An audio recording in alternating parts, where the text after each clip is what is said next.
Just got to get my chair in the right spot. All right, how's it going, RC drivers? We've got a world's first to check out today. It's from Furitek, and it's in this little box right here. And this particular one is $99.99, $100 US, and it's a 2-in-1 system, the new Unity 2-in-1 system. So it's a speed controller motor combo for 18 scale crawlers. And this thing is pretty trick looking. Look how small it is. That's perfect. So it's got their Komodo motor on it. And then this area here is the speed controller. Look at that. They've already fit a pinion gear to it. And it's available for all different types of 18 scale crawlers right now. Actually, even for the SCX24, that particular one has a gearbox assembly that attaches to it that they provide.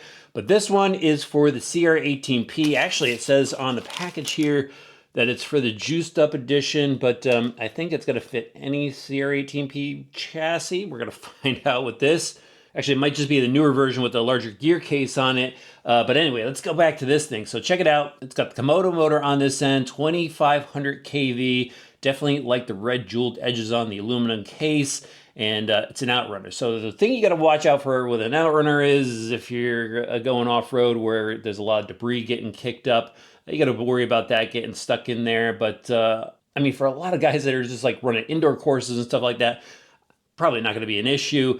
Then the case here, I mean, it's got their speed controller all tucked away inside. It does have some wiring sticking out of the side. So obviously you've got your signal wire, you've got your power wire for the battery, and then this little dongle right here is for the Bluetooth. And I think that gets unplugged when you go and run it. I'll find out when I install it, but 30 amp speed controller, 50 amp burst. And then as far as the BEC goes, you could bump that up to 7.4 volt for the higher voltage servos. And the really cool thing is you could go and use the Furitek app with that. That's why that dongle's on there. And you can go in, adjust all your parameters, and obviously smoothen out if you need to, but these systems are pretty smooth right out of the box. I hardly ever go and tune them, but I want to see if it fits in the Hobby Plus Convoy that I just reviewed. This needs a little bit of work. If you guys saw the video, I blew out a servo, and I've got a new servo actually to throw in there. But look at that mess that's up top. That's a lot of stuff there. And if you're just looking to clean up your setup, this is definitely the way to go. It's got a smaller footprint than the receiver speed controller combo itself, and then it's got this long can motor in there, so it's definitely gonna save a lot of room.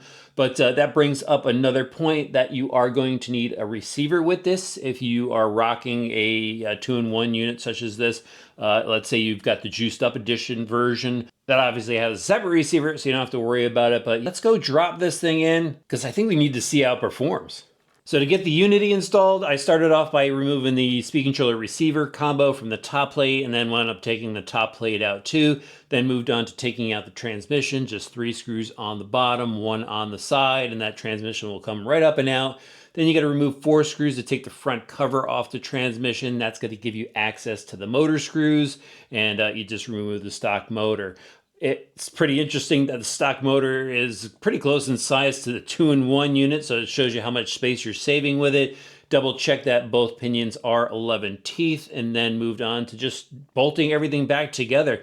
The Unity screws right into place, then you screw in the screws for the transmission, bolt it all back up, and this is where I kind of went down a rabbit hole and started moving around electronics. So I'd have some place to mount my FlySky receiver. Again, you're going to need to pick that up for this system. Wound up putting the battery up front, the receiver in the back, tidied up my wires, and we're good to go. We're going to try this thing out. We're just gonna do some bench testing to see how this performs. I've got these Hanger 9 obstacles. These are absolutely awesome for indoors. I'll have links for them in the video description below, but right now I just have it in low gear. The stock 2S pack, actually now it's in low gear. I had it in neutral. Stock 2S pack, I haven't changed anything else other than relocating the battery pack. Actually, I shouldn't say that. I wound up having to change out the servo for the 2-speed, and what I did was I took my juiced up servo, put that in the steering because that was a metal geared servo, and then took the stock servo from here, used it for my 2-speed. But check this out, guys. Wow, nice and smooth. I got a nice slow crawl. I'm gonna actually back off a little bit more. Look at that. Little bit of cogging. This is right out of the box. I haven't tuned anything yet, but wow, I think for right out of the box, you're definitely gonna be happy with how this thing performs. That is nice and slow. This is a pretty capable rig too. I mean, you guys saw, if you saw the video, go watch it if you haven't. This is a really good rig. Even though I blew up the servo, The rest of it's worth it. These Evos, really nice. Yeah, so we had just a little bit of jump there. That looks looking pretty good. $100 setup. A little loud. I probably should have put some grease in that transmission while I had it apart.